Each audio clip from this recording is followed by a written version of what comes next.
Could a haircut be the key to changing the fortunes of Joe Burrow and the Bengals? Mike Petraglia outside Paycor Stadium. Here on Wednesday, the Bengals back at practice on a picture-perfect afternoon. Couldn't ask for more ideal conditions. Certainly a stark difference from what they experienced in that 24-3 loss in Cleveland on Sunday afternoon. Here on Wednesday, it was sunshine, 72 degrees, and a bit of a breeze. Really, you couldn't ask for more ideal conditions as the Bengals begin their on-field preparations, get ready for Lamar Jackson and the 1-0 Baltimore Ravens in the Bengals home opener inside Paycor Stadium Sunday at 1 o'clock. Of course, Joe Burrow shows up at practice. Anything he does is going to make news, and it's certainly going to go viral on social media. That was the case here on Wednesday. He showed up with a new haircut, and everybody was all aflutter, posting pictures out at practice of Joe Burrow's haircut all over social media. And after practice, Joe Burrow held his weekly press conference, and naturally, he was asked, when do you know is the right time to go out and get a new haircut? When you play like we did on Sunday. And Joe Burrow replied without missing a beat, and certainly anything at this point the Bengals will use, and Joe Burrow certainly won't be afraid of using to try and change the juju around the team a little bit. Obviously, the Bengals came out very flat, did not play well in the elements, something that really everybody to a man inside the Bengals locker room said here on Wednesday they've got to do a better job of going forward in the season. Talked to Travion Williams, one of the big keys for the Bengals, certainly going forward and definitely on Sunday against that Baltimore defense. They've got to be better on third down. The Bengals were just 2 of 14 on third down. That has got to improve this week against the likes of Patrick Queen, Roquan Smith, and that Baltimore defense, which, by the way, is very banged up. Marlon Humphrey may not play. He has a pectoral injury. 2 other starters on defense are also very questionable. Bengals are also a little bit banged up here coming into week number 2, but not nearly to the degree that the Baltimore Ravens are.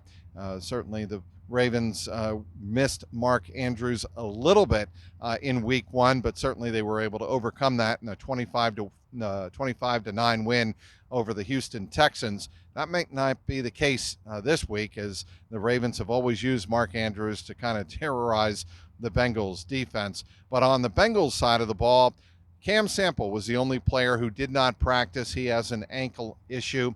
He spent most of practice on a bicycle, at least in the stretch period. Logan Wilson also with an ankle injury. Joseph Asai, good news here.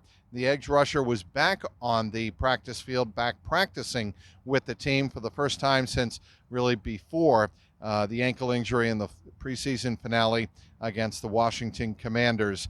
He has that right ankle sprain. He was back. He was limited, and as was Logan Wilson. So that's something to keep an eye on. Back to Joe Burrow. He said, yeah, he was a little bit sore after the game on Sunday dealing with that strained right calf, but it's something he feels he's capable of managing going forward. The NFLPA put out a tweet asking for NFL teams to be uniform in their policy regarding field turf and field playing conditions and grass in field playing conditions, and the NFLPA maintains every stadium should really have the same playing surface. Joe Burrow kind of chimed in on that here on Wednesday. He said the ideal situation is for all teams to have a uniform playing surface. And it'll be interesting to see how that argument goes forward after the injury to Aaron Rodgers on Monday night, the Achilles injury that ended the season for the star Jets quarterback. That'll be it for today's report from Bengals practice outside Paycor Stadium. The Bengals return to practice on Thursday, likely in full pads, as they get ready for Baltimore on Sunday at 1 o'clock. Be sure to follow me on Twitter at Trags, Trags, clnsmedia.com. And as always, click and subscribe at my YouTube page, youtube.com/@JungleRoarPod. Outside Paycor Stadium, Mike Petraglia, CLNS Media.